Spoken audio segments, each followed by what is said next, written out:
Good morning, my dear students.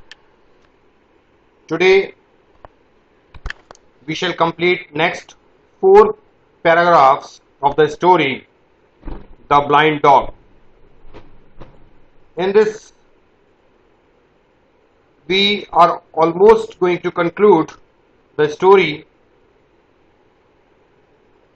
and after that one more video will be there where the story will be completed, and then finally we will have the questions and answers from the same story. अब तक जो हमने story में पढ़ा था वो आप लोगों को याद होगा. उसके अकॉर्डिंग, जैसा कि मैं बार बार आपको बताता रहता हूं, ये स्टोरी है एक डॉग की जिसे एक सहारा मिलता है एक ब्लाइंड बैगर के साथ में, और धीरे धीरे उन दोनों की दोस्ती हो जाती है, या कह लीजिए कि एक ऐसा रिश्ता बन जाता है जहां दोनों एक दूसरे के कॉम्प्लीमेंट्री रहते हैं, पूरक रहते हैं. उस ब्लाइंड बैगर से कुछ बचा कुछा खाना उस डॉग को मिलता है, और उस डॉग से एक सिक्योरिटी, एक असिस्टेंस उस बैगर को मिलता है. इस तरह से इन दोनों की लाइफ जो है वो आपस में कोऑर्डिनेट करते हुए चल रही है. तभी थोड़े दिन बाद उस डॉग को वो बैगर इस तरीके से ट्रीट करता है जैसे हम बोलते हैं टेकन फॉर ग्रांटेड. क्योंकि वो डॉग कुछ बोल नहीं पाता, वो डॉग कुछ अपनी बात को समझा नहीं पाता, तो उसको एक इल ट्रीटमेंट मिलना शुरू हो जाता है. और उस बैगर के जो साथी हैं उनमें से एक साथी को उसको बहुत दया आती है, और वो उस डॉग को जो रस्सी से जो पकड़ा हुआ होता है बैगर ने, उस रस्सी को काट कर डॉग को फ्री करवा देता है. देन उसके आगे क्या होता है ये हम देखेंगे para number 21 onwards. The dog went off at top speed. He nosed about the ditches happily, hurled himself on other dogs, and ran around the fountain in the market square, barking, his eyes sparkling with joy. He returned to his favorite haunts and hung about the butcher's shop, tea stall, and the bakery. जैसे ही उसका ribbon cut होता है, जैसे ही उसकी रस्सी को काटकर अलग किया जाता है, तभी वो डॉग एक तेज स्पीड में, बहुत तेजी के साथ वहां से भाग निकलता है. और वो जो जगह जगह जहां पर उसके फेवरेट प्लेसेस हैं वहां से घूमता हुआ, खुशी के साथ दौड़ता हुआ अपनी उन जगहों पर पहुंचता है, जिनमें से कुछ मुख्य स्थान हैं. इनको आप याद रखिएगा क्योंकि एग्जाम में क्वेश्चन आ सकता है. What were the favourite horns of the dog? तो उनमें नाम आता है बुचर्स शॉप, कसाई की एक दुकान जहां पर रोजाना नया नया मीट आता था और उसके पीसेस जो है वो डॉग को खाने को मिल जाया करते थे. टी स्टॉल, चाय की एक दुकान जहां पर बचा कुचा बिस्किट वगैरह, नमकीन, कुछ भी ऐसी चीज जो ईटेबल्स है वो वहां पर डॉग को अवेलेबल हो जाया करती थी. In the similar way bakery, bakery पर भी डॉग को कभी एग, कभी कुछ पेटीज, इस तरह की कुछ चीजें जो होती हैं मेरे ख्याल से वो चीजें वहां पर उसको अवेलेबल हो जाती थी. The ribbon vendor and his 2 friends stood at the market gate and enjoyed the sight immensely. Immensely का मतलब होता है अत्यधिक, बहुत ज्यादा वो इस साइट को देखकर, डॉग को देखकर वो बहुत खुश होते हैं. As the blind man struggled to find his way about. Basically वो किसको देखकर खुश होते हैं? उस ब्लाइंड मैन की कंडीशन को, क्योंकि अब वो ब्लाइंड मैन बेसहारा हो चुका था. जो डॉग उसे रास्ता दिखाता था वो डॉग अब वहां पर नहीं था.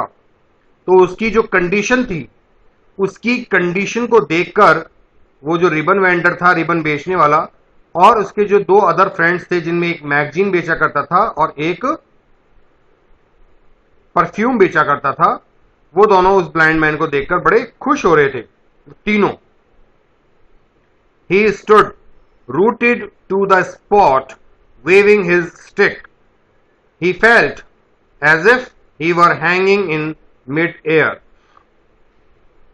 वो वहां पर उसी जगह पर खड़ा रहा जहां उसका स्थान था, अपनी स्टिक को घुमाते हुए। अपनी स्टिक को वो ब्लाइंड बैगर घुमा रहा था एक तरह से, और वहां पर उसे ऐसा लग रहा था कि वो बिल्कुल कहीं हवा में अटक गया है। He was wailing. Wailing का ऑलरेडी मैंने आपको मीनिंग बता दिया था, मीन्स क्राइंग इन पेन, दर्द जैसा हो जाता है, किसी को बहुत तकलीफ होती है। He was wailing. Oh, where is my dog? Where is my dog? Won't someone give him back to me? मेरा डॉग कहां पर है? मेरा डॉग कहां पर है? क्या कोई मुझे उसे वापस लाकर नहीं देगा? I will murder it when I get at it again. मैं उसे मार दूंगा अगर वो मुझे दोबारा मिला तो। He groped about, tried to cross the road, came near being run over by a dozen vehicles at different points, tumbled and struggled and gasped. वो भटकता रहा, इधर से उधर वो ढूंढता रहा। ग्रोप का मीनिंग आप देखिएगा और इसका फ्रेज में यूज कीजिएगा और अपना कमेंट सेक्शन में आंसर लिखिएगा। He groped about, tried to cross the road, came near being run over by a dozen vehicles at different points, stumbled and struggled and gasped. तभी उसने रोड क्रॉस करने की कोशिश की और बीच बीच में कई सारे व्हीकल से वो बचा, उसका एक्सीडेंट होते होते बचा। वो लड़खड़ाया, tumbled and struggle and gasp. Gasp का मतलब होता है लंबी उसने सांस ली। गैस्पिंग जो होती है इसका मतलब है जब हम कहीं डर जाते हैं और डरने के बाद हम लंबी लंबी सांसें लेते हैं। He would deserve it if he was run over. This heartless blackguard, they said, observing him. वो कहते हैं जो लोग देख रहे थे इसको कि अगर कोई कार इसके ऊपर चढ़ जाए या इसका एक्सीडेंट हो जाए तो ज्यादा अच्छा है, ये डिजर्व करता है ऐसा ट्रीटमेंट, क्योंकि ये हार्टलेस है। He is such a man, जिसको इतना अच्छा डॉग मिला और इसने इसका ख्याल नहीं रखा बल्कि उसकी पिटाई की, उसे डांटा। However, the old man struggled through and with the help of someone found his way back to his corner in the sheltery veranda and sank down on his gunny sack bed, half spent with the strain of his journey. He was not seen for 10, 15 and 20 days. देखिए, उन लोगों ने तो ये चाहा कि उसके साथ कुछ हो जाए, लेकिन एक्चुअली ऐसा हुआ नहीं और वो बूढ़ा बैगर जो है स्ट्रगल करता हुआ, कोशिशें करता हुआ, यहां से वहां से वहां चलता गया और उसे वो जगह, वो कॉर्नर, वो शॉल्ट्री वरांडा का जो प्लेस था वो उसे मिल गया और वो वहां जाकर बैठ गया। कहां पर बैठ गया? अपने गनी सैक बेड पर। गनी सैक बेड का मतलब है जो भी उसके पास एक गंदा सा जो एक थैला हुआ करता था या एक, जैसे हम उसको बोलते हैं बोरा, तो उस बोरे के ऊपर जाकर वो बैठ गया, half spent with the strain of his journey. और ये जो भागा दौड़ी उसने की इसमें वो लगभग थक चुका था। He was not seen for 10 days, 15 days and 20 days. 10 दिन तक, 15 दिन तक, बल्कि 20 दिन तक वो दिखाई नहीं दिया। Nor was the dog seen anywhere. बल्कि वो जो डॉग था, वो डॉग भी नहीं दिखाई दिया। काफी दिनों तक वो डॉग भी देखने को नहीं मिला। दे कमेंटेड अमंग देमसेल्व्स, और उन्होंने आपस में बातचीत की। The dog must be laughing over the whole earth, free and happy. हमें लगता है वो डॉग जो है पूरी दुनिया के भ्रमण पर निकल चुका है, आजाद, खुश, मस्त। The bagger is perhaps gone for ever, और वो जो बैगर है वो तो लगता है कहीं ना कहीं उसकी मृत्यु हो गई होगी। वो तो गॉन फॉर एवर, या वो कहीं यहां से जगह छोड़कर चला गया होगा। Hardly was this sentence uttered when they heard the familiar tap tap of the blind man's staff. बस उनकी ये बात पूरी हुई थी कि तभी उन्हें एक जानी पहचानी, एक चिर परिचित आवाज सुनाई दी।